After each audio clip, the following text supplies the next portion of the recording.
Hindi vlogger, pero gustong mag-vlog. So, what's inside my gym bag? So, this is from Decathlon. 2 years ko na itong gamit. So, what's inside my bag? First, itong kasi di ba minsan nakakalimutan ko yung earbuds.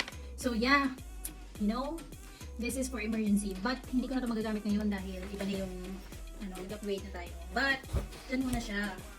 Diba? And, what's inside this? My wallet. Kasi minsan kailangan may cash ka, tapos may mga coins ka. So, itong wallet na to, specific na to for my gym bag. Hindi ko ito dinadala kung saan saan dahil marami siyang coins, medyo mabigat siya. So, and then of course, your earpods. You need it. It's very important. And, pen. Importante. Dapat lagi kang prepared para pag may pipirmahan ka. And you know this, para pag gusto mo film mo yung sarili mo, so lalagay mo yung phone mo dyan at ididikit mo to sa mga kung saan-saan. Tapos mag-gym-gym ka na. So, you know it. And I have my card. This is yung mga bus card, ganyan. At pag gusto ko mag-grocery after, ididikit ko sa ilalim ng, sa likod ng phone ko. But since gamit ko yung phone ko, nasa bag siya. So, yun lang yung dito. Next! Ito naman, sa maliit. Bakit may 2x2 picture? So, yeah, kasama siya doon. My gym card.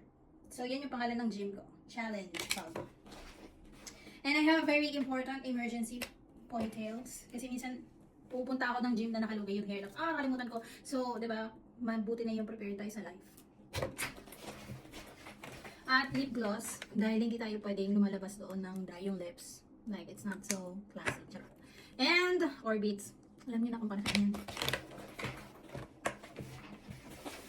So, dito na tayo sa bag. What's inside? So, my towels with my headband. Kasi para hindi tulo-tulo yung bawis natin everywhere. Like, so yucky. And my water. Madaming water. With electrolytes. Basta, may nga lang wala. And then I have 2 pairs of gym gloves. Kasi syempre para gym girly na talaga, like mapurmahan. So dalawa siya, just in case mawala yung isa, meron tayong options. Kasi ganun sa life, dapat lagi kang may options. And, this is protein powder. Para lang talaga legit yung pagiging Jimmy. Jimmy! And then, sunnies. Meron tayong sunglasses kasi pag mainit ang panahon after gym. Like, very eme. And then, last is perfume. Dahil para lagi kang mabango sa gym. Charot. This is from H&M. The name is Modern Minimalist. Very fresh lang yung amoy niya. Parang galing ka lang ng gym. So, yun lang. Hindi vlogger pero gusto mag-vlog.